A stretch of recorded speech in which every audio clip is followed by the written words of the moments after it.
اقرأ آية كما نبكركم. أعوذ بالله من الشيطان الرجيم. بسم الله الرحمن الرحيم. وقاتلوا في سبيل الله الذين يقاتلونكم ولا تعتدوا إن الله لا يحب المعتدين. بسم الله الرحمن الرحيم، والصلاة والسلام على نبينا محمد وعلى آله وأصحابه وسلم تسليما كثيرا. سبحانك لا علم لنا إلا ما علمتنا إنك أنت العليم الحكيم. أستغفر الله الذي لا إله إلا هو الحي القيوم وأتوب إليه. اللهم انفعنا بما علمتنا وعلمنا ما ينفعنا وزدنا علما. biye juma doye hijriya bakele ani kemenani ani binani ani duru shahru ramadan minye sungalo ye hijira sankalo konontonna biye o duru nay miladi nasaraw ka jate bafula ani mugani nani sankalo sabanna bisunyo tani durunay ambe dawdabu masdara jaqambo kono. a'udhu billahi minash shaitanir rajim. wa qatilu fi sabilillahi alladhina yuqatilunakum wa la ta'tadu ila akhir al-aya.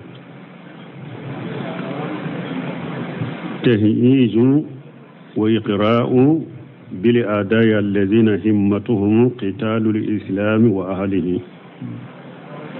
ni aya ye lasuli ye ni ala bɛ silamɛw lasu k'u bila kafiru kɛlɛli la, k'u bila juguw kɛlɛli la, jugu minnu ni hami wɛrɛ t'u la ni silamiya kɛlɛli tɛ.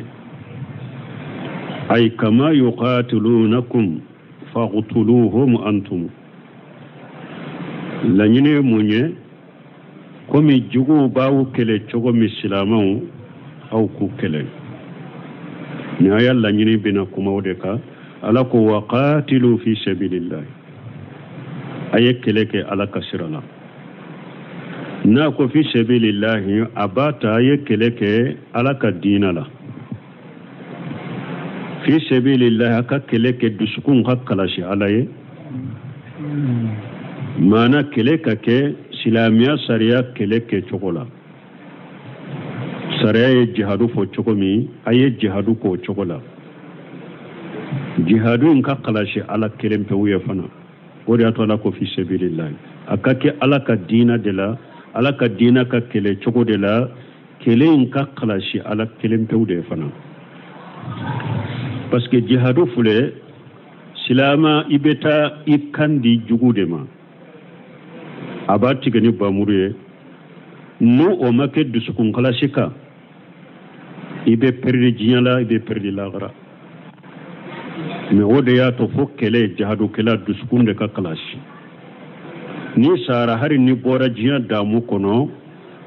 seyidi suya baraji ni lahara ni arijanna bi ye. mais ni dusukun ma kalasi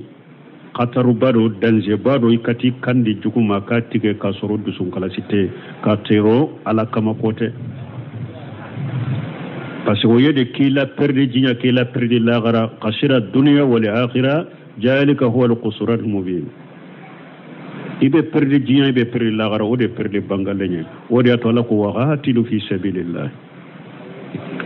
ala ko a ye kɛlɛ kɛ ala ka sira la, a ka kɛlɛ in kalasi ala ye. alladhina yuqatilunakum, mɔgɔ minnu b'aw kɛlɛ. mɔgɔ minnu ye aw kɛlɛ a ye olu kɛlɛ. kafiru minnu b'a kɛ k'aw kɛlɛ a y'u kɛlɛ. a bɛ komi ni ala ko a ye wɛrɛ kɔnɔ waqatilul musrikina kaafata كما يقاتلونكم كافة أي مشرك بيد كله كم مشرك بيو بي أو كله شكمي أفنكو بكله وشكولا وكفى لكم ولا تعتدوا أكنا يادا دي كلين كنونا لا أكنا يادا إن الله لا يحب المعتدين بس قالت يادا انتفي أي قاتل في سبيل الله ولا تعتدوا في ذلك أي كليك على كسر لما أكنا يادا كلينا ويدخل في ذلك ارتكاب المناهي من المصلة أبدو يادانتيالا جهدو كنون لكلي كنون يادانتيالا على يبالي في منوما تيدن يبالي في منونا كلي كنو كولوكي من يكا كافر ننجو فا والخلول وبك جمان نفلو كفنتا لمغوتا كلاما وقتل النساء والسبيان والصيوخ وبكلي كنو كدمسن فغا كمسو فغا كتشكربو فغا parce que tilamia jaharu yere haqiqa ante demiseni faga ante muso faga ante chokurba faga ni nonu makeleke ni demiseni minye keleke amba faga ni muso minye keleke amba faga ni chokurba min kera keleke amba faga sino ni nonu mamugo kele jaharu la nonu te faga demiseni te faga ni muso te faga chokurba te faga la ara allahum wala qitala fihim demisenu mi haklina tu bolo uma haklina wereta kata silamiyama utake ka haklina di mugoma uma keleke muso munu muntake ka haklina di kafiru uma keleke chokoroba munu utake ka haklina di kafiru masilamo ko makeleke nunun tekele warhuban wa ashabi sawami aw an-nasara kabbatru kala utefa jahadula wa ashabi sawami ube ukabbato yoro mugo munun bu kabbato yoro kono doro lute bo nunun te faga kelela nunun be fagali kelela numa keleke uma hakilna di kafiru manka be yada silama sariya sunnen tama wa tahriq al asjar wa qatl al hayawani ila li ghayr al musalahati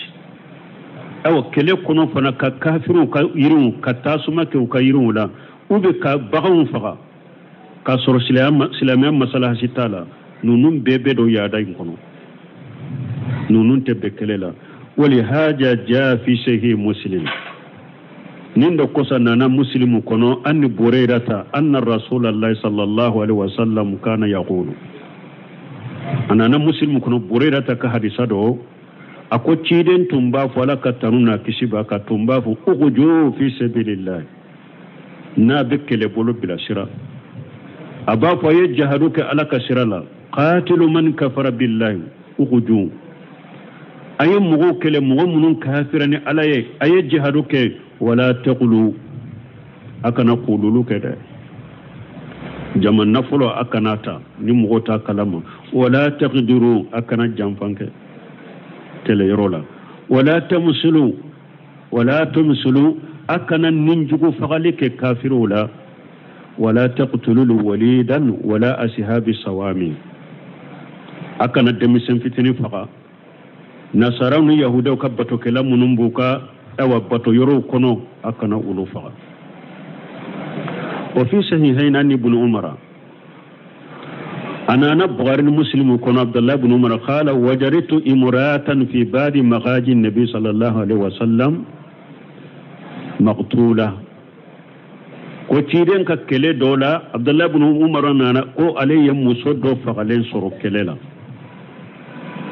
fa ankara rasulullah sallallahu alaihi wasallam qatl an-nisa'i wasbiyan o fole tidenye minye muso faqali jahadula ani demisenu faqali tidenya ko amaswama donc nimbe munyani ala ko wala tatadu inna allaha yuhibbul mu'tadina jahadu te kondimina na islamiyaye kafiru kadimi binna nka wulite nka kelekete jahadu to yede jahadu ni ba ake chokola islamiya sharia ko ake choko mi ake oke choko de la dusukun ka kalashi alaye kana yada ka fo ne diminana ala ye jugu ye dimi de nula o kana to ku ibe yada ala te yada ntife koy bon ni ala ma kifi ami kanu ibe deme wa ite deme donc nunun ka korosi ala nya siranya kele ka ke silamiya sariya cogo de la mais ni e koy diminana cogo cogo diminana silamiya kanu bila i kele yara silamiya kafiru jugu ka ewa koniya bi dusukun kono i tara kele ke cogo la silamiya sariya mi nyamariya la ni ye sara jugu mince i yere de ya ki yere la ewa ni sara o sugu fana la sedu suya te soro ko ini junubu de besa ala kan kisala kan tanga وقتلوهم حيث ثقفتموهم وأخرجوهم من حيث أخرجوكم والفتنة أشد من القتل ولا تقاتلوهم عند المسجد الحرام حتى يقاتلوكم فيه فإن قاتلوكم فاقتلوهم كذلك جزاء الكافرين واقتلوهم أي جغو فغا أي كافرو فغا حيث سخفتموهم أيو سر يرو يرو أيو سر يرو يرو أيو فغا فو مصير هورمالين كونونا دي وبنا نيوفي نيه كافري سر مصير هورمالي حرامو كونو أتي فغا دي foni mogo min yan kele haramu kono ambo kele ni ote nanye kafiri soro haramu kono man kele haramu in kono anta kele yorola mini haramu in kono na ta aye kafiru musriku soro yoro ayu faga ayu kele wa khrujuhum min haythu akhrajukum uyaw bo yoro na fana ye fanga soro ka ayu kera ayu boye nimbe ke chogode ala kan kisama ala kan ka jamana tangama aybe e ka jamana kono jugu nana kaw kele yu sera aw ma kaw ge kabo aka dugu in kono tuma me aw fana gena afana tara fursu takata kele mina nyini ka kele chew nyini aye fanga soro aw nana kafiru kele aseruma uya aw bo yoro me afana ku boye afana ku kele akubo parce que nimba irambalimo dugu kolo fule silama de tado nambe yoro mi unanan kele kamboye nanye fanga soro kambu kele kuboye de dugu kolo ye silama de tay fente kafir bolo dugu kolo ka wodi atwala ko aya kono wala gadi katabuna fi jabur min badi dhikri anna li arda yarisuha ibadi salihun إن في هذا لبلاغ لقوم عابدين سورة الأنبياء كنو على قول غري كتابنا في جابور على قول عليها سبك كتاب جيلونا من بعد الذكر أكلم كوفي كاسب له لما فجلا أن الأرض يرثها عبادي صالحون كنين دغو كولو كو على كجونيومو دبي دغو كولو تشينتا على كجونيومو دتاي دغو كولو إن في هذا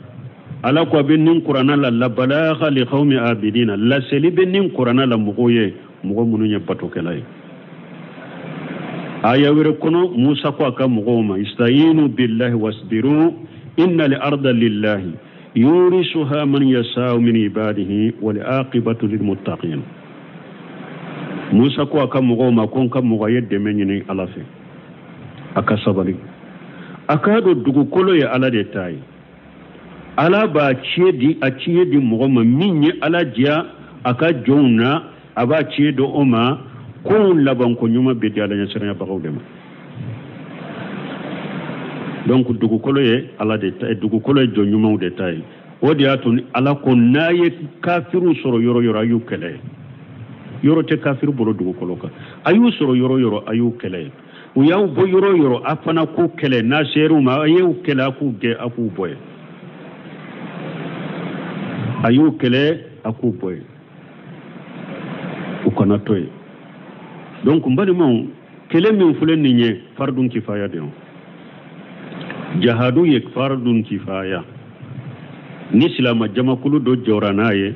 a wajibi binna kabo antoka jahadu beke fardu aynu ye yoro damado de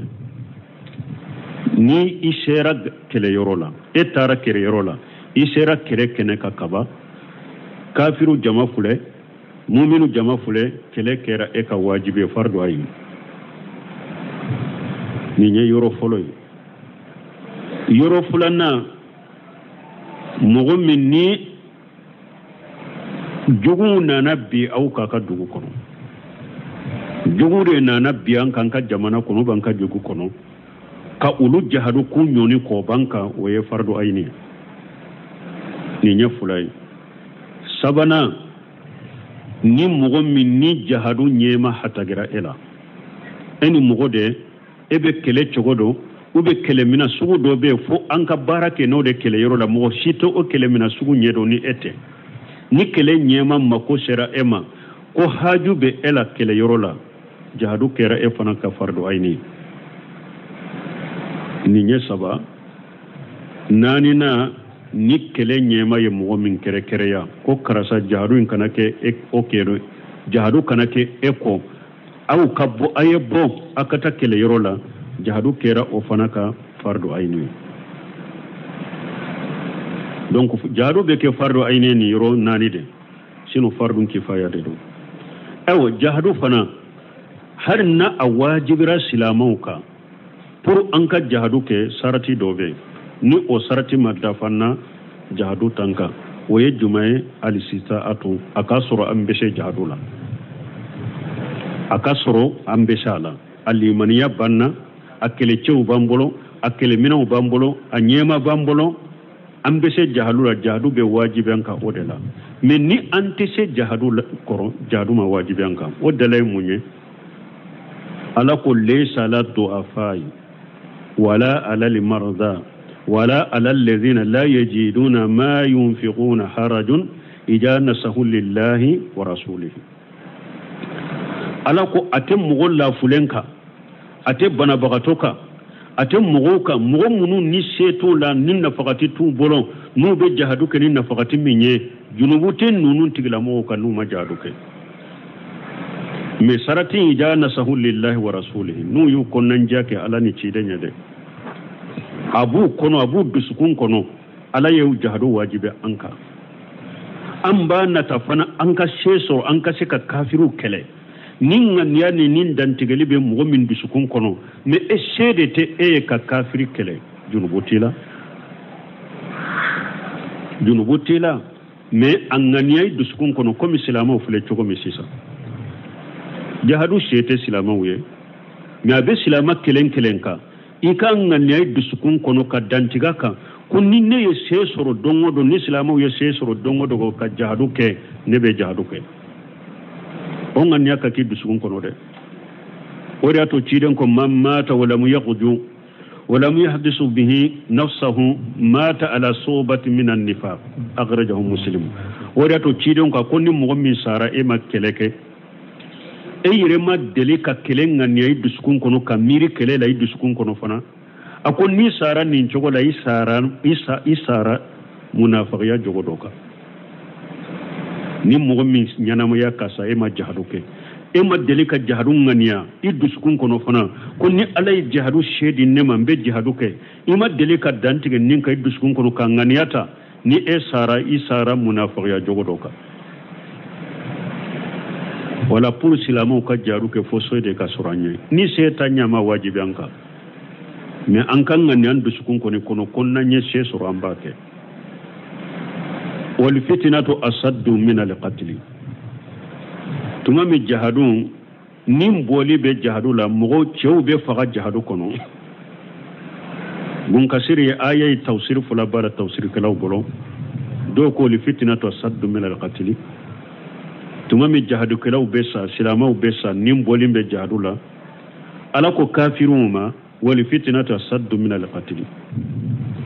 ako kafirun aw fule mushrikiya minna de mushrikiya ni bere de ka duguni mo faqay parce que ala islamaw nyamare ka kafiru jahadu ka kafiru faqa bo ala ko kafirun ma silamaw fule ka nyamare ka faqali min kede parce que kafirun nyana kam mugo faga ye ko jugu bade islamo bake kam mugo faga ala ko kafiru ma ko be mushrikiya min na ka jugu mo fa hay aw be mushrikiya min aw be kafiriya min na de aw be mushrikiya min na de o ka jugu mo fa hay o ka jugu mo fa hay ibn Usaymin rahimahullah ala bin ayat tawsiri doba at tawsiri fulana fo wal fitnatu kam la fitna aka dina kono asaddu min al qatl o de ka jugu fa galire إن الذين فتنوا المؤمنين والمؤمنات ثم لم يتوبوا فلهم عذاب جهنم ولهم عذاب الحريق كم غول فتنة كدينا كنا تسكا كدينا كي أنيما يبولode ode kajugu katima fakali reka bunu seminu bode sembenta ako pasa ko mogo fule niye mogo faga me asara akadina ka amankira bora jiya damu indela me ama perdi lagra ni mogo faga baka dina ka ma perdi lagara abora jinya de kono ma perdi lagara akom me ni mogo la fitina aka dina kono yi la fitina ika dina kono ki bo ika dina chinyaka ika jinya chinyana ika lagara chinyana ni mogo la fitina aka dina la ka bo aka dina nyumanka ni nyana mayro ko isarauka ika jinya chinyana ika lagara chinyana o ka jugu fagale wala wal fitnatu kam wala fitna ka dina kono atesika aka dina ke anyecho akecho nyumana ibolo o ka jugo fagale parce que ne mo faga sinya kele abaka dina ka abora jinya kono mi ana ka dina nyuman sera ala malla garabaye men ni alla fitna ka dina kono ka dina chinya bolo iya ka jinya chinya iya ka la gara chinya o ka jugo fagale ولا تقاتلوهم عند المسجد الحرام أما إماي ننكو واقتلوهم حيث سقفتموهم نا يسرو يرو أيوفقا مي يرو كلمبه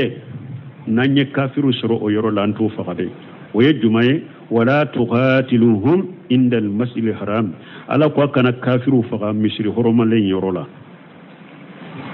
مصر حرم لين يرو أكنو فقا يرو لا دي كما جاء في صحيحين كما أننا بغار المسلم لا تقومي إن حاجة لبلدا حرمه الله يوم خلق السماوات والأرض تيدن كو أكون نندقم من فلنيني ككليكو أكونو ألا يا حرامو كليكا كي أكونو دبالا يسانك بولون فلا دا دومي أني دقما كلولون فلا فهو حرام بحرمة الله لا يوم القيامة أو كلي حرام يلين مكة كونو ني ألاك حرام يلي فوقتا قيامة ولا يهل إلا ساعة من النهار من نهار كلمة دعا مغوية حرمين كنو فو وقت كلمة تلي كنو وإنها ساعة هذه حرام بحرمة الله وإنها ساعة هذه حرام بحرمة الله إلى يوم القيامة تيدن بني حديثة فدوم أوا أكو كاتا سيسا ني وقت لا فوقتا قيامة مكة كنونا حرم كنونا كلي حرمون ولا يعدد سجره حرم يري إتاتك ولا يغتل قلاه أكبي إتاتك فإن أحد ترقص بقتال رسول الله صلى الله عليه وسلم هن نمغو دوين نغياك كو أدغرا كليك كي حرمو كنو كو پسك چيدن كليك حرمو كنو نمغو دوين نفويه فقولوا إن الله أجن لرسوله ولم يأجن لكم أفواتكيه ala ye jende a cide mo ka kele ka kono de ala ma jende awma aw kana kele ka kono yanni bijalika salawatullahi wa salamuhu alayhi ciden ka kele min fulen ninye alla yune munye ala ka tanuna akishibaka la nyine jumaye qitaluhu ahlahu yawma fatih makkah makkah dayele do ala ye jende cide ma ko ka makkan ka kele makkah dayele do فإنه فتح أنوة وقتلت الرجال منهم عند القدمة كيدن دون مكة بارفورس مكة دون مكة نفعله أيت شو دكتور مكة كنو وقيل صلها لقوله من أغلق باب دوكو صلها وقيل صلها دوكو ko ciden do na makka ni fanga de kele de ku kele kam mo do fa kam makka soro do ko ay suluhan ciden do na makka ni suluhu de amado ni forosue ko aka kuma koso تيدن كو من أقلق بابه فهو آمن parce que تيدن دون مكة أكون مغمي إيكا دو دات تغو إيريلا حكي سيكي بكانت سيما ومن دخل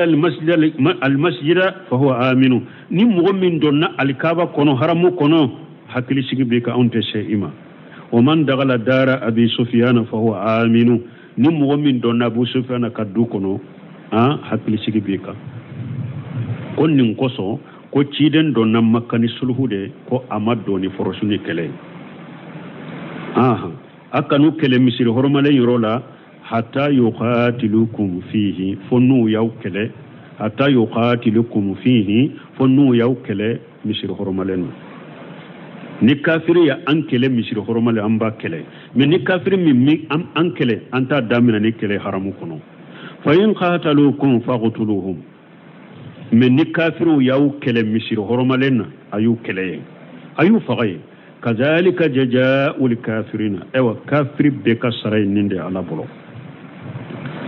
kafiri be ka saray ninde ala bolo akanu damina ni kele haramu kono de men nu ulu de yaw damina nu kele haramu kono ayu faga kafiri be ka saray ninde ala bolo فإن انتهوا فإن الله غفور رحيم فإن انتهوا فإن الله غفور رحيم أو نكافر يكافر يا دابلا ويوكا كافر يا دابلا وياكا كلا دابلا علي سترة مساري علي يافا مساري على بو سترة بي يافما علي النعمة لكلا دي أي فإن تركوا القتال في الحرم وأنابوا إلى الإسلام والتوبة فإن انتهوا كرموني نكافروا يكلتوا يحرموا كنو وساقرا كتا سلامياما وتوبرا فإن الله يغفر جنوبهم على بوك جنوب يافويه ولو كان قد قتلوا المسلمين في حرم الله هل النا يسروا تنيا سلاما فقا حرموا لك قرو من نو توبرا ودون سلام يكونوا ويكلتو يحرمولا جنوب بنت منو بلو على بايافا فإنه تعالى لا يتعجبه جنب أن يغفره لمن تاب منه إليه باسكو على جنوب يافا لمنبو علما نمو من ني توبرا كبوي كجنوب لا كتوبي كبو جنوب كتا علما وكيرا جنوب سغو او يافا لي ومنبو على بلو ولا قرآن كن كل للذين كفروا إن ينتهوا يغفر لهم ما قد سلف قرآن كن لكو تشيدما أفو كافرون يه كنو يوكا كافر يا دابلا جنوب من تمنا وبلو ني على بويا فويه وقاتلوهم حتى لا تكون فتنة ويكون الدين لله فإن انتهوا فلا عدوان إلا على الظالمين ثم أمر الله تعالى بقتال الكفار وكفى على ينامر يليك كو كافروا أنكو كلا أكو كافروا كلا أكو وقاتلوهم أي كافروا فقا أي كافروا كلا حتى لا تكون فتنة حتى لا تكون فتنة فل نلا جربلي تسكتوي ما أي كافروا كلا فو وكفنا كدويا نو تسلام سلا جربلي كلا فتنة كدينا لا تقولي كلا كنت كو كافرا كبوجيا كونو كوي جهادو كنت كو كافر با كبوجيا كونو أي جهادو كوني ده سلاميا ككما ده ككما بسانفلا سرو مغو كتورا كناشي سلاميا ماني سلامو donc aye kafiru kele fo kato fanga ba no te se ka silama fitina donc aye kafiru kele wewa fo minye fulanka fo yae o fanga ka doya atalla takuna fitna ay shirku bun ka shirku atalla takuna fitnatu ay shirku fo mushrikiya kana to dugo koloka mushrikiya minni fanga bala wa yakunu dinu lillah dina min beke dina bangalenye ni abe be mara ashariya be boli beka ona ke islamiya dina aye kafiru kele fo ukallafu kake chogola nu tese ka islamiya la fitina mushrikiya fana fanga ka doya kallafu dugu koloka silamia dina ka dina akake dina min be dina be sanfila soro na be mara ni mogota la fitina alena ke dina bangale dina beka ay yakuna dinullahi huwa jahiru al-ali ala sa'il adiyan ay kafiru kele fo fitinali kanato dugu koloka mushrika kanato dugu koloka mushrika mini fanga bala dina nake ala tay dina juma ay yakuna dinullahi huwa jahirun al-ali alaka dina nake dina bangalenye alaka dina nake dina korota lenye ala sa'il adiyan dina tobeka alaka dina ka sankurta dina tobeka ay keleke alaka dina ka sankurta dina tobeka كما ثبت في صحيحين عن ابي موسى الاشعري ومن اثبت رحته سالم كنو تشومي كابو ابو موسى الاشعري قال سئل النبي صلى الله عليه وسلم عن الرجل يقاتل سجاءة ويقاتل حمية ويقاتل رياء ابو موسى الاشعري قال سلاويه تشيده نينكا كوم مغو دوبه علي بكله كي تشفرنيا دي كامادرو parce que c'est farido akafari wakati bale ba fe kele de ka wuli doro aka kele ke ne aka kele kunti ala koye ale ka kele nyere de ka fari doro che farido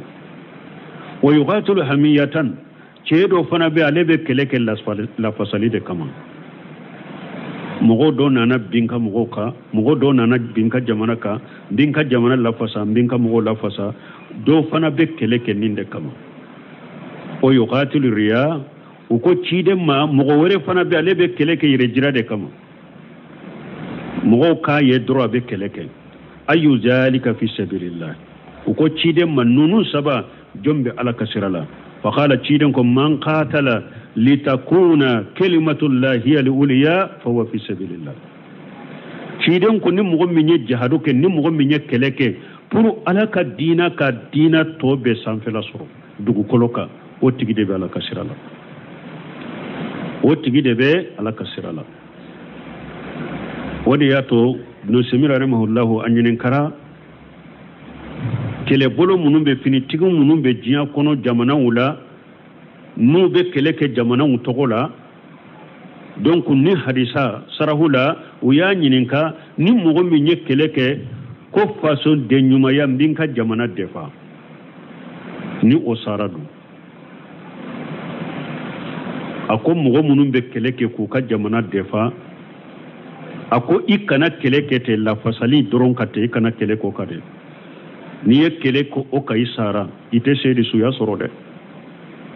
me aku bese ku kan nganianye ne ka jamana silama jamana de do ne bin ka jamana indefa ka silamiya de kama ne ka jamana silama de kacha kono silamiya de kacha kono ne be kele ke ka jamana ka defa nka jamana ka silamaw de kama ne be kele ke nka jamana ka defa nka jamana silamiya de kama kele min ni kele la ninganiya ka i ka jamana defa ninganiya de ni sara e sedu suye ne bin ka jamana defa parce que silama jamana de ne bin ka jamana defa parce que silamiya de ba kono silama munun ba kono be ulu de defa ne bin ka jamana defa silamiya min ba kono pour kanyununi ke kabo silamiya de ka ni kelekela militaire be keleke ninganiya de ka ki duskun kono mais faso de nyima ya semfulu mi har ni karamogo chaman ba ke kabila mogo hakilini mogo kun kono faso de nyima ya hubbul watan min al iman o hadisa nyire ngalon ye folo hadis makzub mawdu hadisan galo kadila kadachi den kama fo moye koni kiki ika faso kanu ko yelli manade kafiri ta ka faso kanu jombe se ka foko kafiru ma ko mu'mini kafiri ta ka faso kanu o ba ke mu'mini ya hadisan galo ni be ka faso kanu ni islamiyai ni ngani ka sore bolode ne bin ka faso kanu silamiya min ba kono ne bin ka faso kanu silamu munun ba kono ne bin ka faso kanu kin ka faso defa ka silamiya de defa dan kana kare ka silamiya la nin de ngani anyumai me nin mugo tora ka sa nin faso de nyuma ya ko urela faso de nyuma dro ebe pasel defani ode ebe jamana defani do ni sara ciden ko ite seedu suyede ciden ko ni mo minye seedu suya ko man qatala litakuna kalimatullahi hiya liuliya fa fi sabilillah ni mo minye keleke pour alaka dina ka dugu kolo ka dina tobe sanfela suraka korota beka ni mo minye keleke ningan ya kama ni lanyini kama ciden ko ni sara ede seedu suye ede sara alaka sirala awa kelekelaw finitigun ayen ningan ya ayen nin fara atakade ayen nin faraka ayen nin do kan ngania wala de abe kele munun na jamana ikono akan ngania ka keninde nebe kele ke jamana ka silamende kama nebe kele ke jamana ka silamau de kama nebe kele ke silamiya nyuman be sabati jamana kono chogomide ni jugutena dankari jamana ka silamiya la ayen nin de ngania de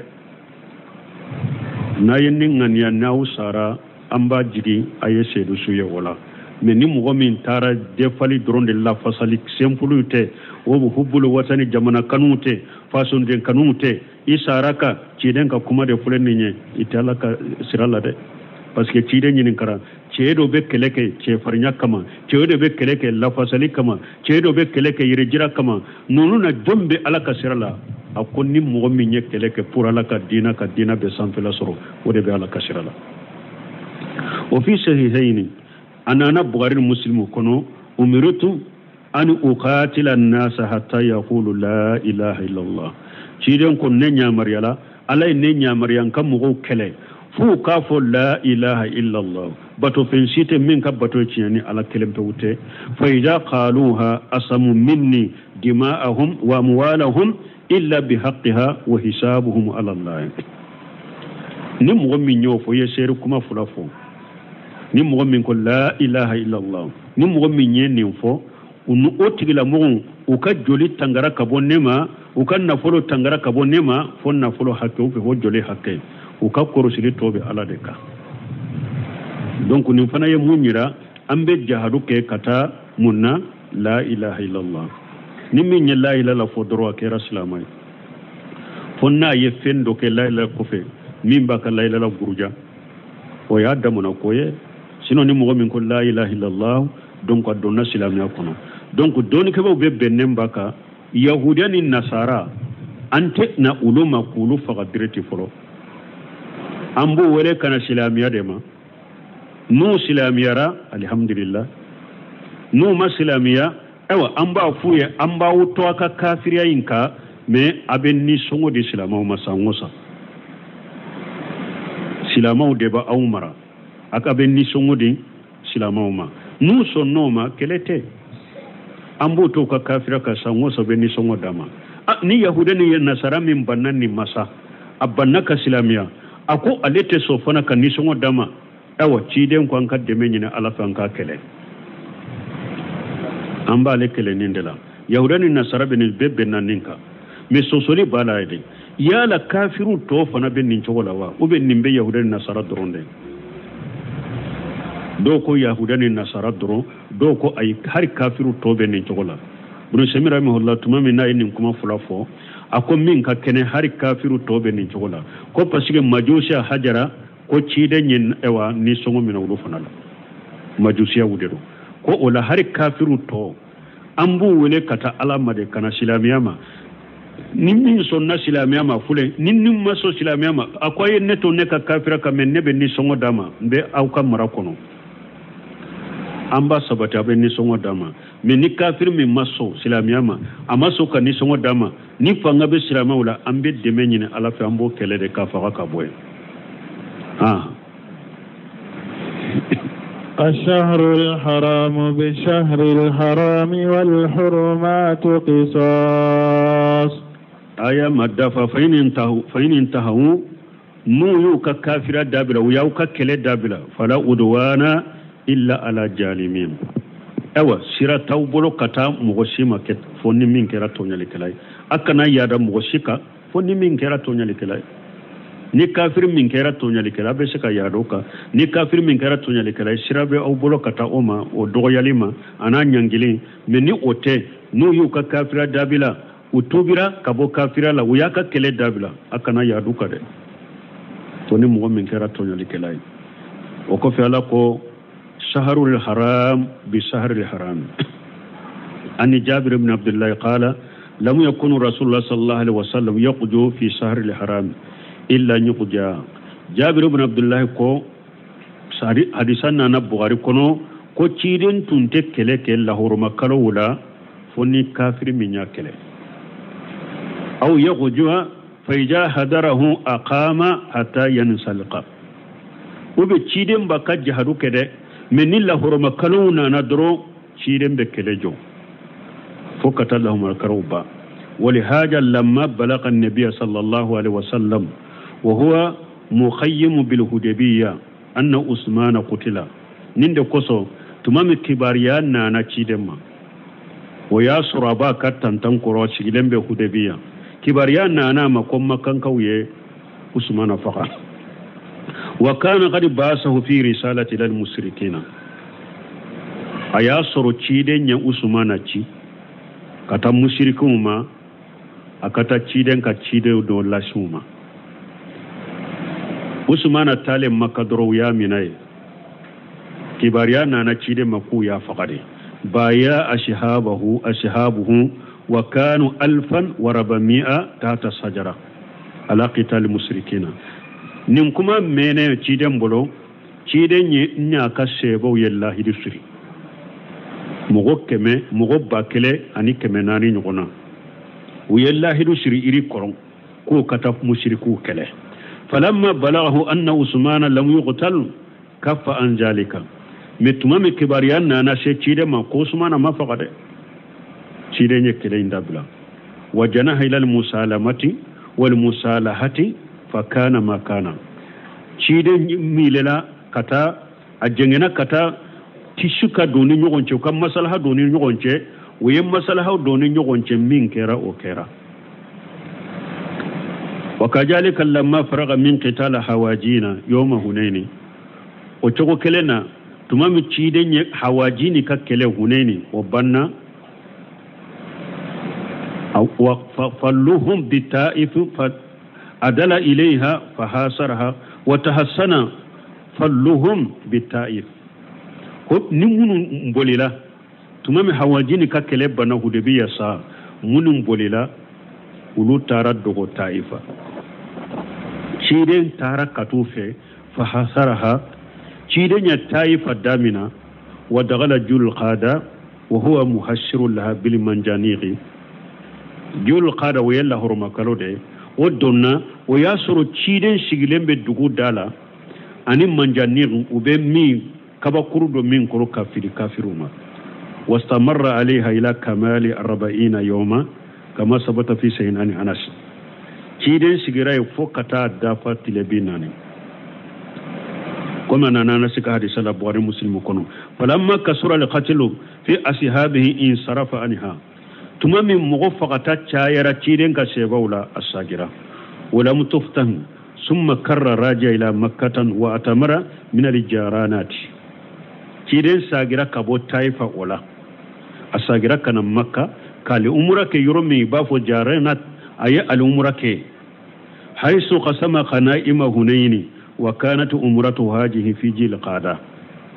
cirenya hunaini kam qanimat tila o yorola cirenya ni al umura minke al jarana ni al umura ke rajul qada de kono aida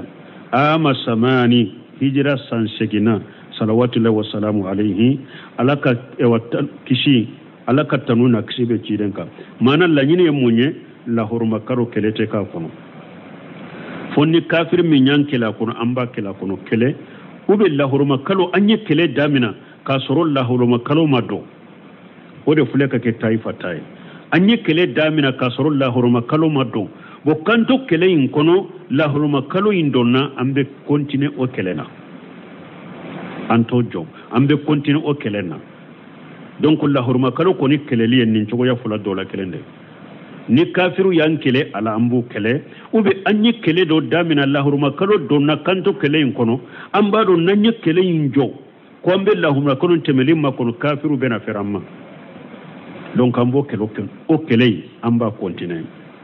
donc ala fule ko de foy ala ko ash-shahrul haram bi shahril haram mana nim mo yaw kele allahurma kalo la aya kele allahurma kalo la والحرمات قصاص أول لا حرمة دهركم منونك تاجروا سراب ولا حرمة منونك حرام ولده مثال لا أحرام يرى كله كك لا حرمة كلولا نمي نيان كله لا حرمة كلولا دو أمبا كله لا حرمة كلو وحرام يلي وريلا parce que mogo yankela kono haramule be wuli ni mogo yankela kono am fana ba kele haramu be wuli abo chogola hada made silama inni tangalende do ate daga ikafaga men ni eyi tuku ka mogo do faga tanga mimbe en ninka haramu mimbe en ninka fagalika abe wuli ni tajuru sara ube ate wuli ikatanga imbe ngunyuli ni tajuru sara yede en ni silama inni tangalendo ate daga mogo ki faga men ni eye mogo ni silama do nin tangalendo faga do tanga mimbe e kan ninka haramuli mimbe ka fagalika wuli law ba ma wuli tajuru sara ba wuli de donc wal hurumatu qisasu yeninde silamiya sariya ye ko munun la hurma duka ko haramu yara ko kanake ni eyo o haramu imboye ewa o e fana ka haramu be wuli de ni la hurma be uluka la hurma be boy fana ka de ni haramu ngule ka boka haramu be wuli ka tajuru sarabe haramu ngule ka boy fana ka ante keleke la hurma kanu men ni mo keleka bi keleke de silamiya sara ko e kana faga ni mo faga ibe faga de silamiya sara ko e kana ewa mo kani jogi ni mo jogi be jogi de donc mo kan nunu de famu wal hurumatu qisasu la nyine ninde haramu dara ko munun ka la hurma dara ko munun ka tajuru sarabe haramu nguli tajuru sarabe la hurma nguli ka faman atada alaikum ni mo min nya dara auka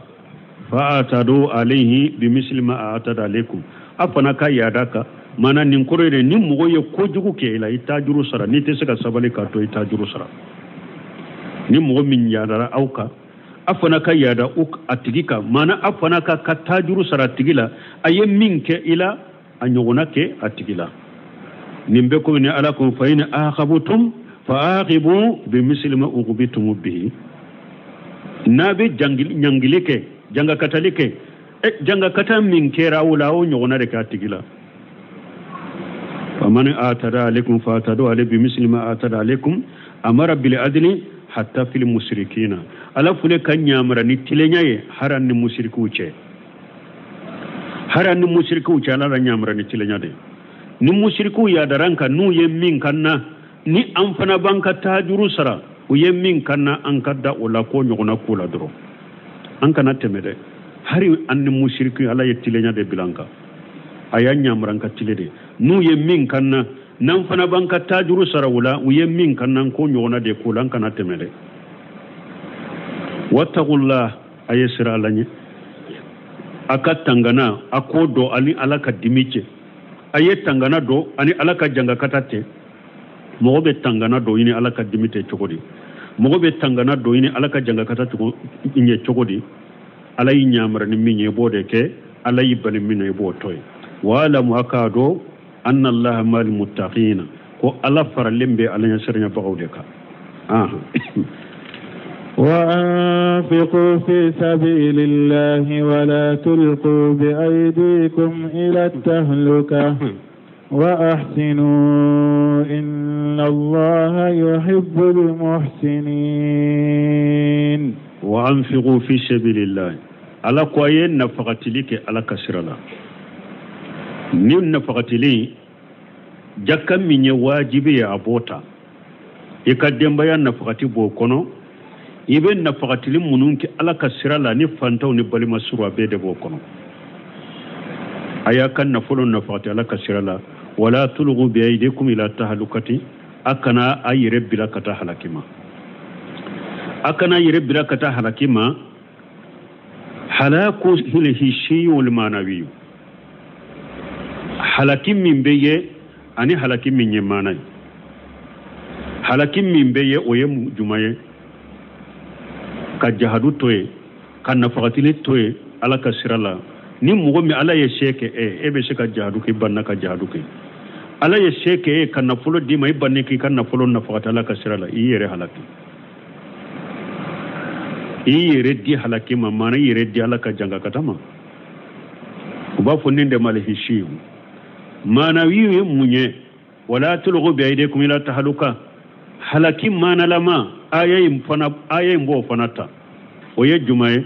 yere kati yere fili tasuma kono akijani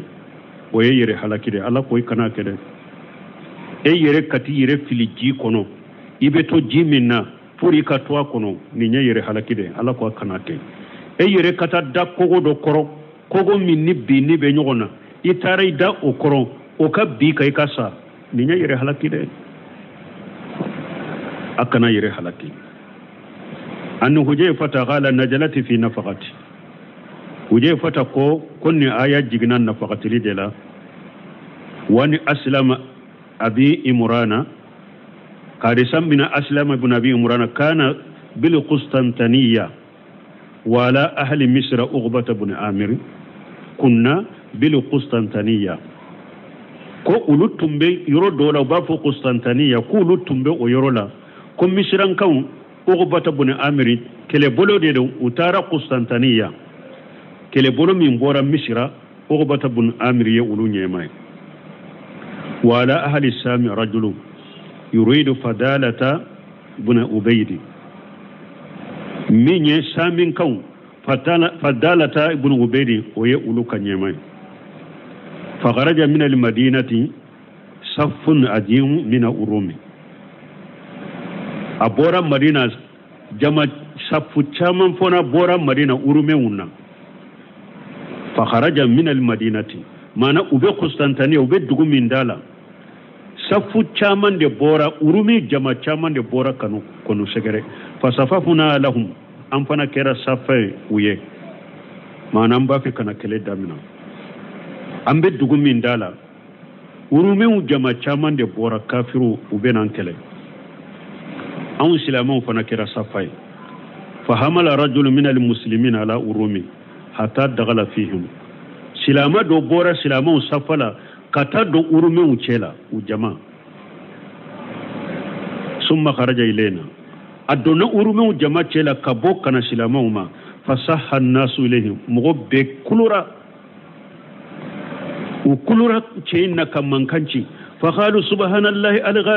بيده لا تهلكا وكسنيا بيالا رانين شيء يردي هلاكي مري أن جوجو منون بنيوغونا نينجا مباي جوجو إبتان نونون دي تشيلا كابو كوي بنا كوني يا يردي هلاكي مري تمام ينين فو فقال أبو أيوب الأنصاري يا أيها الناس أكو هذا مدون إنكم لا تتأولون هذه الآية لغير التأويل أقوى باكن آية أباكا كاكوروك فيني أكوروت مين يدى بس أو نيانا نينشي ترى كافر جماعة لا كابو ko aya yire halaki an nyana yire halaki min be ayen kuno Allah nyini yen dewa Allah nyini na koroto yede wa inna man najalati fina ma'asar li ansar aba ayuba kunni aya amma dinan kau jama ni aya jigina ande ka kibar yala inna lamma ajallahu dinahu wa kasura nasiruhu qulna fima bainana ako an madinan kau paske de tiren nale madinan kau yu yere di cide ma kun ukan na flow di cide ma ka di dina de falima ako metumami dina ye fanga soro dina de me baga chayara amma dinan kawun an yire da macela an ko nyogoma law akhbalna ala amwalina fa aslahnaha aw amma dinan kaw da ma ko nyogoma sisa antu nyankan na flow labila pour islamia de kademe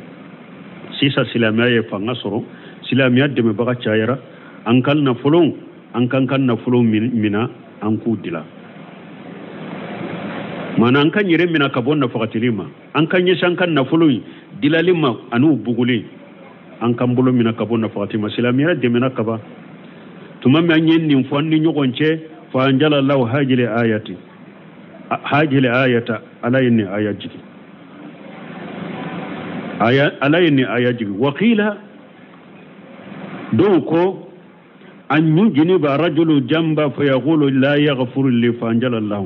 doko ko ayaji sababu kum mugo do be junubu doke na tigiye junubu doke ko ba fe nin junubu ala te ya fanne matuguni wala ni aya jigi wala tulqu bi yadikum ila tahluka wa hasinu inna allaha yuhibbul muhsinin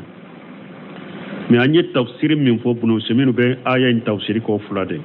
mana nin tafsir la nyini de halakim min beye aya imbata halakim min yemma nawiya aya imbata ki bulu mina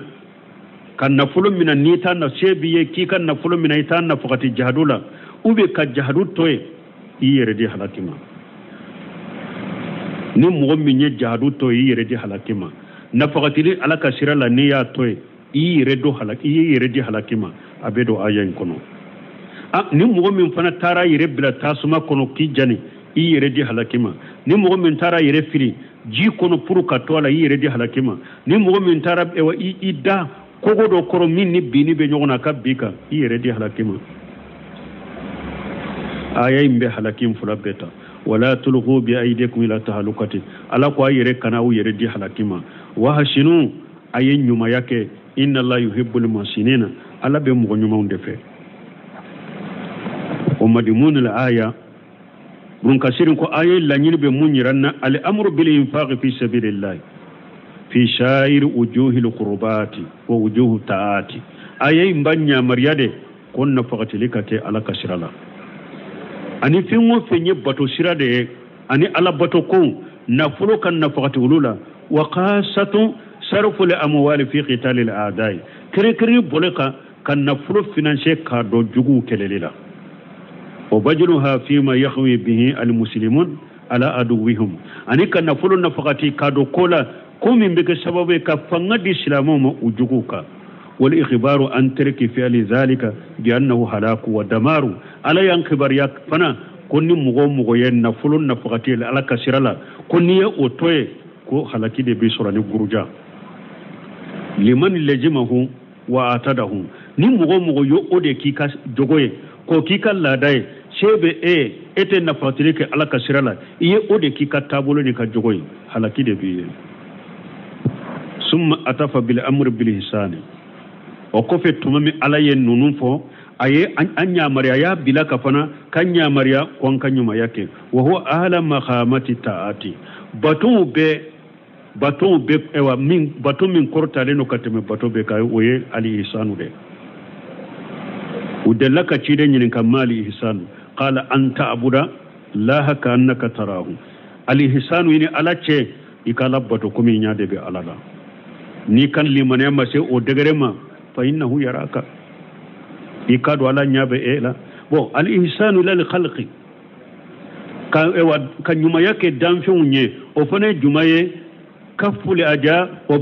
bajlu nada wa ihtimalu li aja kan nyuma yake ini alace wayede ka alabato komi ni nyabe alala kiddu sun kala sha alabato la ni e kan limane ma se o degere ma adoko ni ala nyabe ela ni nye nyuma yae ini alace nyuma ya ini alaka jonche ini nyogona hada madonche nyuma yae jumae ha kafule aja iki katora mina kabo mugoma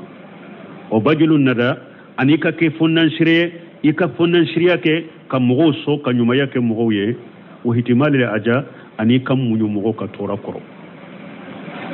ay husnul khuluquni sabadedo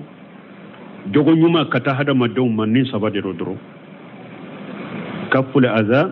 o bajulu nada o hitimalu aja hada madini nyona hada madon che ka jogo nyuma yirula ni sabadedo ki ka tora mina kabo mo ka tora kana she mo ma ika ke fonnan shire tege foninen ka ke ka tege ka foni kata mo ma ika mo ka tora ika munya koro ninde nyuma ya ni damfe uni nyogonchi aha وأتموا الحج والعمرة لله فإن أحصرتم فما استيسر من الهدي ولا تحلقوا رؤوسكم حتى يبلغ الهدي محله فمن كان منكم مريضا أو به أذى من رأسه ففدية من صيام أو صدقة أو نسك فإذا أمنتم فمن تمتع بالعمرة إلى الحج فما استيسر من الهدي فمن لم يجد فصيام 3 أيام في الحج و7 إذا رجعتم تلك 10 كاملة ذلك لمن لم يكن أهله حاضر المسجد الحرام واتقوا الله واعلموا أن الله شديد العقاب. تمامي ala ye sun kuyiriw fɔ nin sora la kɔfɛ sun kuyiriw tɛmɛnen kɔfɛ ala nana jahadu tuga la jahadu fana tɛmɛnen kɔfɛ ala bɛna kuma hiju fana ka bato cogo kan hiju bato ala bɛna kuma manasikil hajj ala bɛna kuma o fana kan واتموا الحج والعمرة لله ألاكو أي هيجون الأمور الدافع عليه هيجون الأمور النافلة هيجون النافلة الأمور النافلة وننافلة وطوب بورا نيوغن كروني يورولا نافلة توفلة نافلة سون نيبالا تشيرون كون نافلة سون بغا إنيما ييرده نا كديه كي نافلة سون تلي تولا كونتيني كي كسون دافع tile tola fana ni yɛrɛ y'a ye n ka so n bɛ se ka tigɛ n ye dumuni ɲuman dɔ ye n b'a dɔn a dagare ka tigɛ mɛ nafila hiju ni dɔnna la a tigɛli tɛ daga ye jako i b'a dafa de sani i ka don a la nafila don mɛ ni dɔnna la a dafali ye ka wajibi de a tɛ daga i ka tigɛ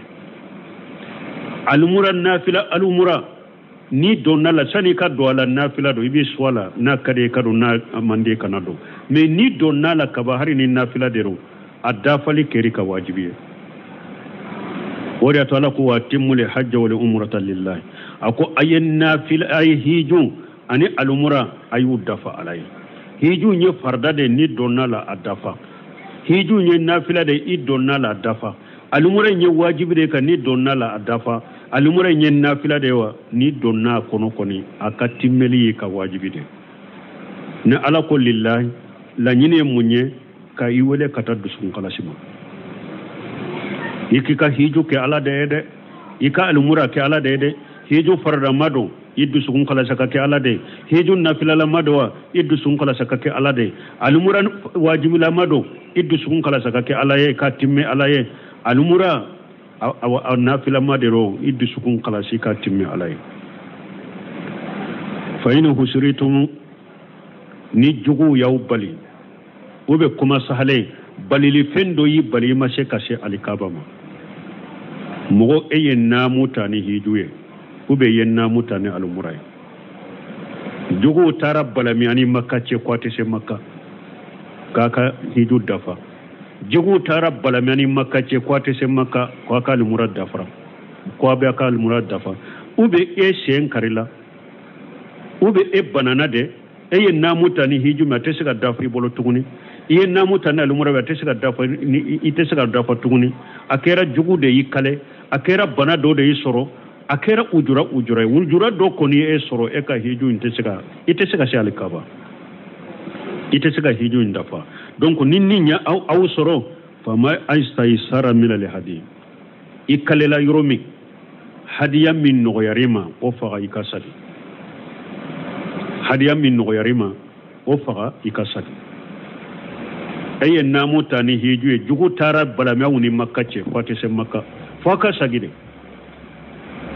donc jugu yaw kale yoromi hadiya min kan nogawuma akan tige ikasadi ube e banana de yen na mutani hiju be alumura e banana ko bana min be na ete sika continue e ka sagi katika jamana la bana nyira i soro yoromi ni te sika shali kabama hadiya min kan no ma o faga me hadiya saratu kadafala ni misire do akake musinnai aka samfula dafa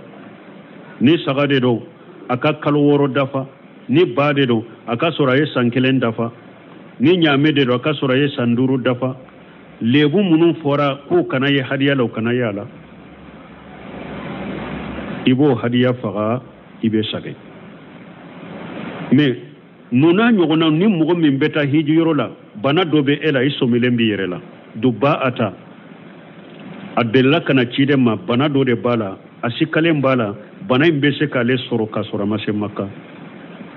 ako cide ne ba fe kata hijiro la men ne bana nendo yala mbe se ka se hijiro la bana imburu bente se ka se ntado awa cide ko na mutani hiju e me ka saratike e ka fontigi ala ninka bana nyin soro yoromi ninte se ka se alikaba mbe sagide cide ko nin saratita awa nin saratita len bunu seminu ko nafa jumambala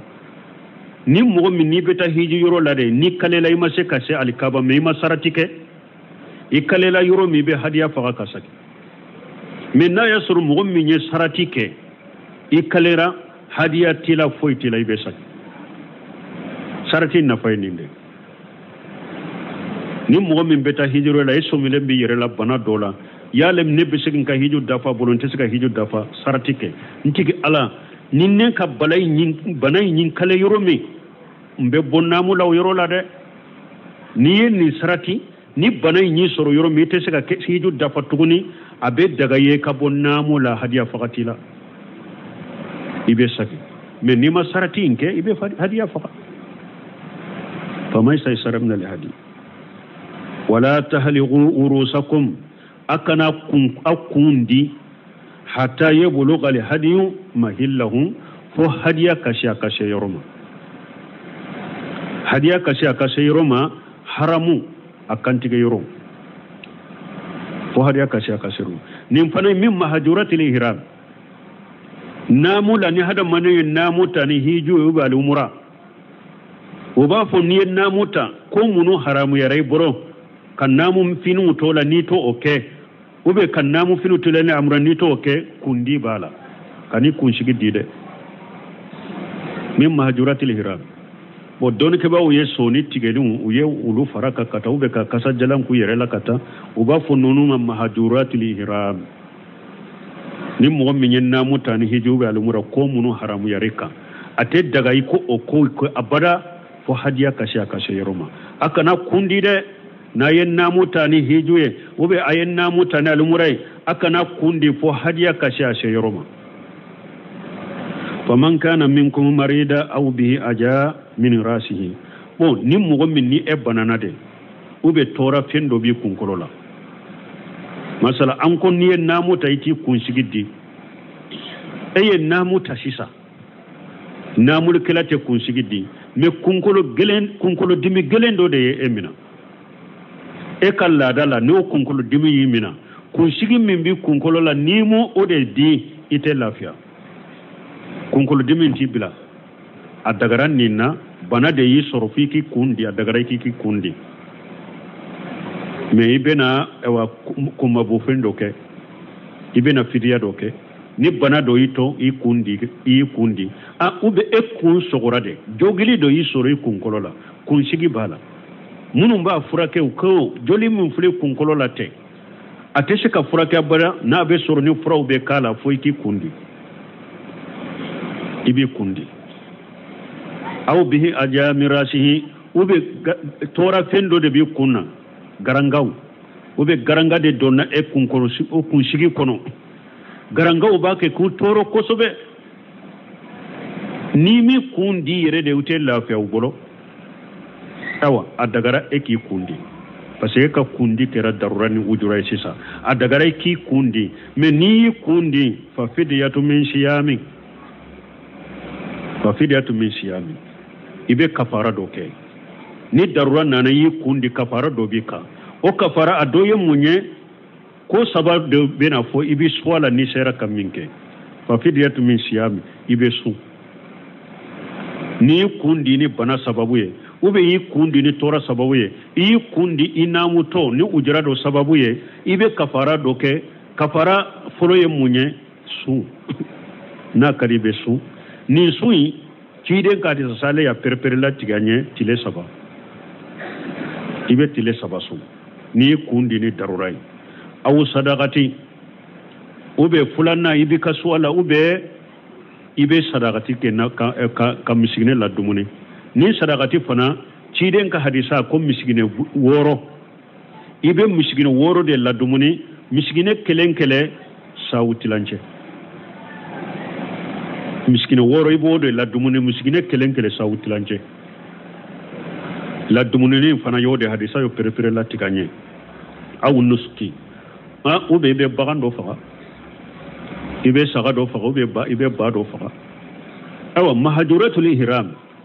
ni namu fini be mogola ni maka ko munun ke kan namu fini toila ni yu tugu ku dola kelenke kan namu fini toila ube yi kene ujurai komi kundi na nyogonaw awa nin kafara saba min fulen ninye ibi kaswa de la nin kafara saba min fulen ninye ibi kaswa de la ni sera kam minke nin kafara dora kelenke doro ni kundi ni darurai imma ina tile sabasu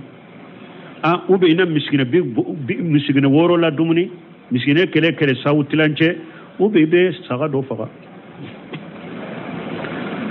no semira mahula yetembihu do kaya akom mogo do be ni mogo nanuma ewa ne yin kundi de kanamu fini tonna uba fu alayka dam jolibo bika ni mogo nana ne inka soni tigede alayka damu jole bobika ni mogo min nana ne parfum kinyerela alayka damu akulla akon ni nyakato ala ma fo ni chogolaw ala ye sabade fo sabafo atigiye ala ye sabade fo sabafo atigiye alayka damu al etara minka gele sabayna minka giri etaro de foye ibe sabayinde fo minka no gama boke na ne yin kundi kinton namula ni sabade fo ewa ko ewa tile sabasu ube ka miskini woro la dumuni ube sagafaga afaye nin chogode la ya fu nin chogode la ni saba ibe ka swala me anka karamo nunu fengo fembe fo alayka dam alayhi dam jolibo be ka sagafaga bafaga ewa mi nyesa pantaun la dumuni misigine woro la dumuni inte foye sunte fuye akoye gatawude ala ya fo chogo me afo chogo de la ikatigi bila kaswala min kanu gama aboke faija amintum ala kunnaye hakili sigi soro jugo munun tunye au kale kwate se alikabama jugo boray hakili sigi soro la au bese kata alikaba makataka hijuke abese kata alikaba makataka alumurake faman tamatta bil umrati ila al hajj ni mo minye damu ke ni alumuray kata hijuma fama istaysara min al hadiya min kan go ifana mafaqa iba ko ninde matamatu yaro ni taran namu tayrola bato chogo sabade be al infiradu والإنقران والتمتع انفراد يمونye kahiju doronga niata inqiranu yemunye kahiju ne almura kunga niata nyogonfe tamatu yemunye ka almura doronga niata ni nana makka almura bana ibi kallada finu do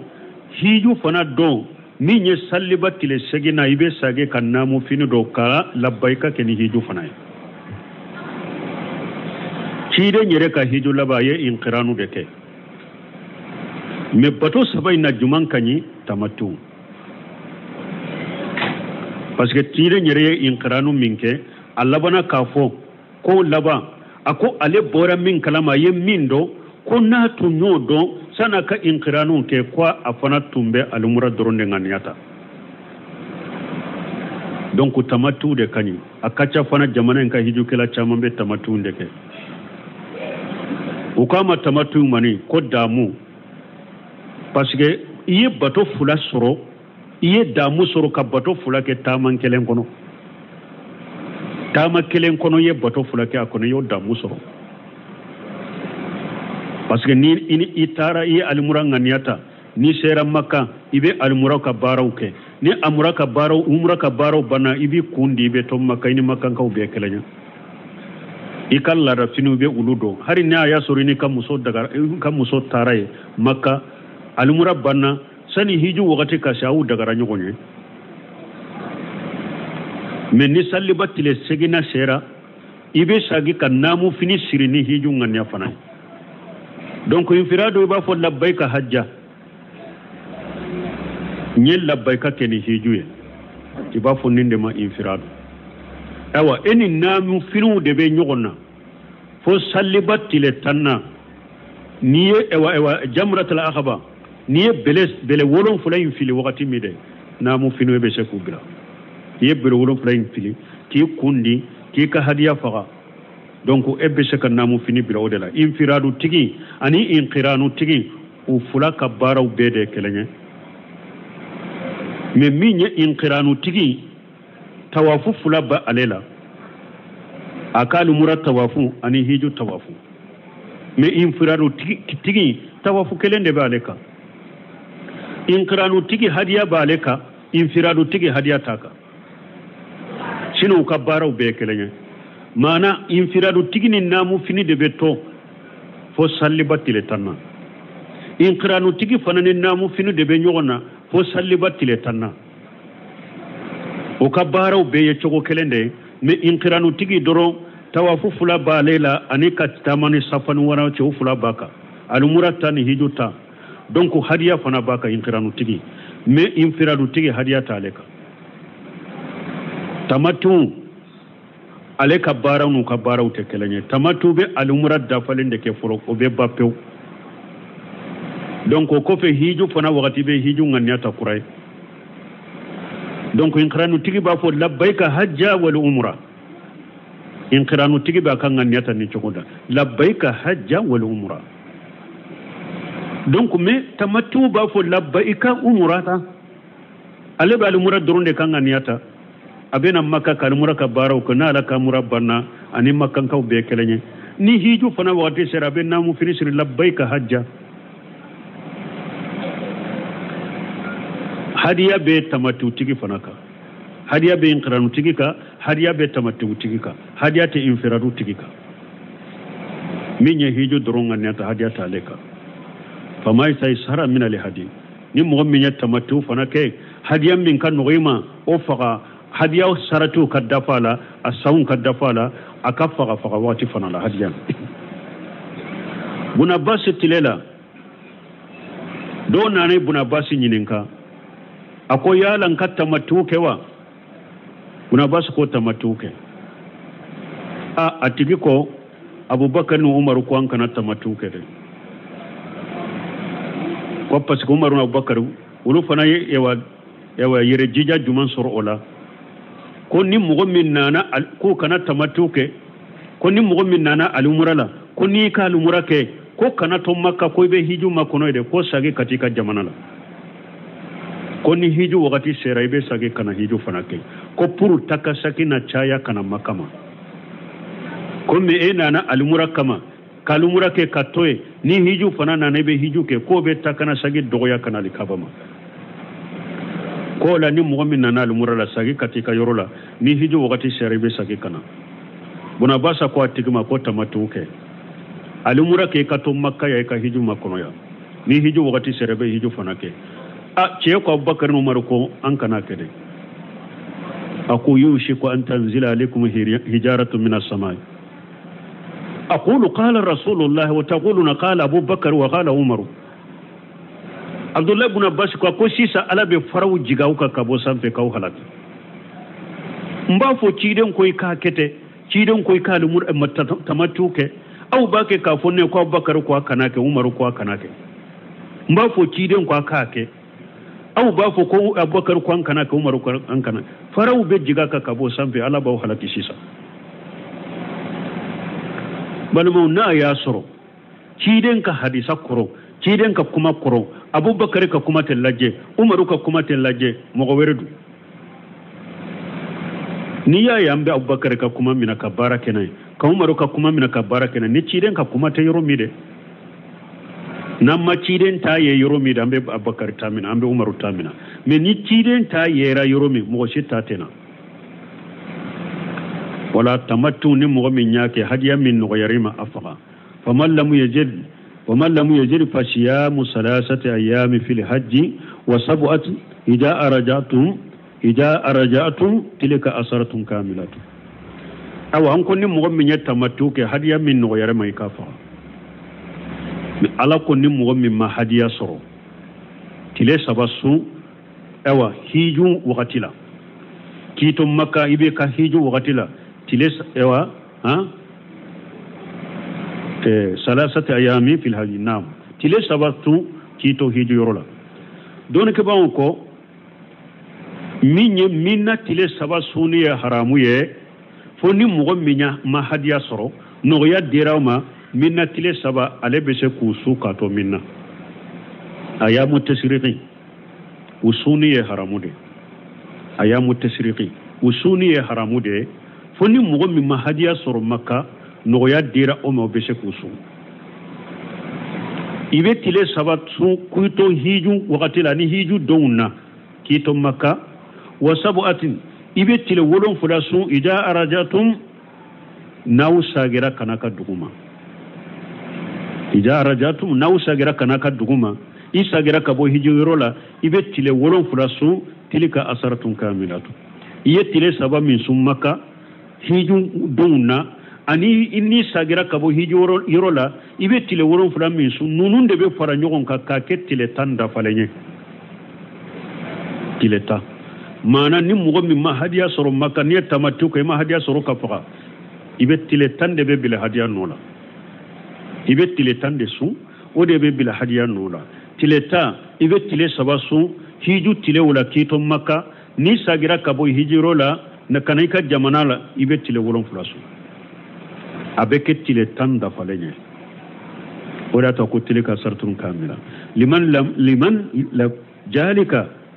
لمن لم يكن أهله هادر المسجد الحرام متمتو من فلنية تمتو بمغودكا مغمن كدمبايا تمسير حرمالينا مغمن كدمبايا تمسير من مغمغو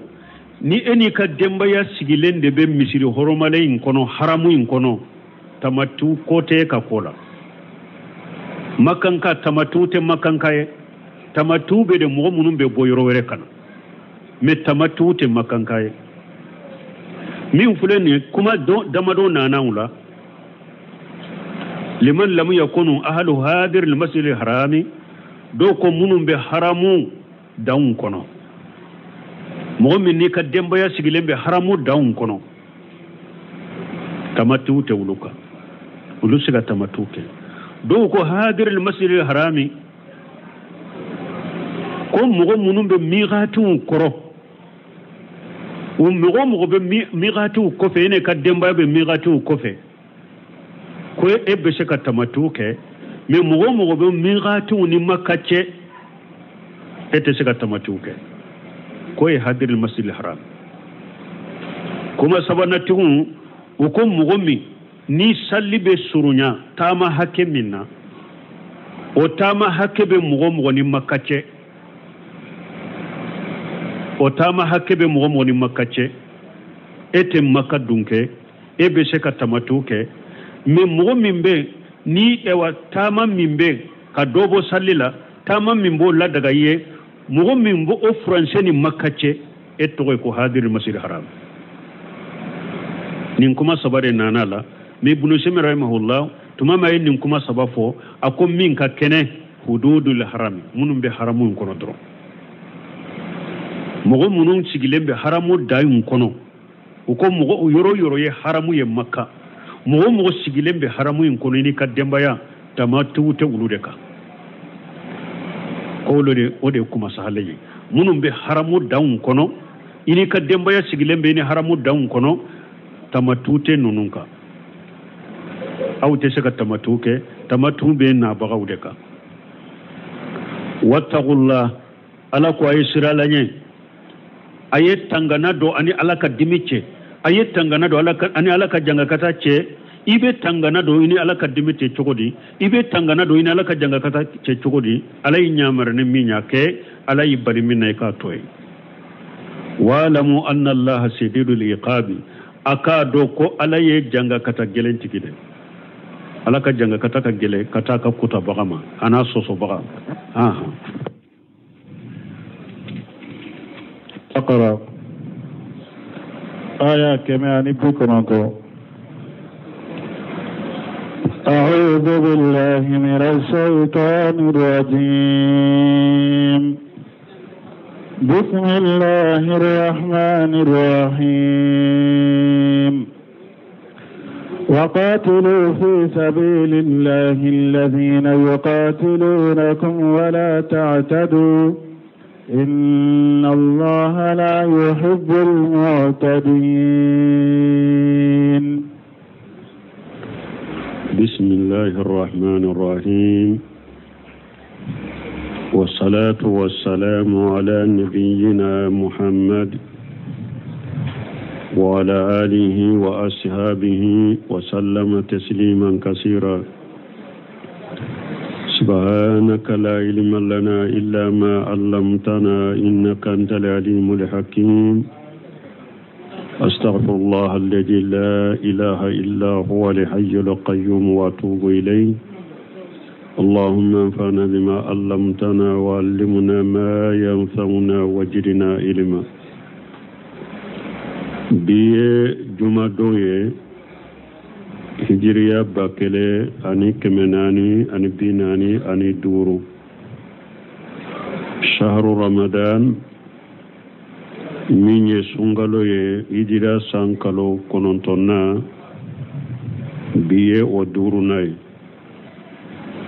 miladi nasaraw ka jate bafula ani muga ani nani sankalo sabanna bisunyo tani durunay ambe dawdabu masdara jaqambo kono a'udhu billahi minash shaitanir rajim wa qatilu fi sabilillahi alladhina yuqatilunakum wa la ta'tadu ila akhir al-aya. tahyizu wa iqra'u بالأعداء الذين همتهم قتال الإسلام وأهله. ni aya ye lasuliye ni alabe silamu lasu ku bila kafiru kelelila ku bila jugu kelelila jugu munu ni hamiure tula ni silamiya kelelite. أي كما يقاتلونكم فاقتلوهم أنتم. لنيني مونيه كومي جوغو باو كله چوغو مسلامو أو كو كله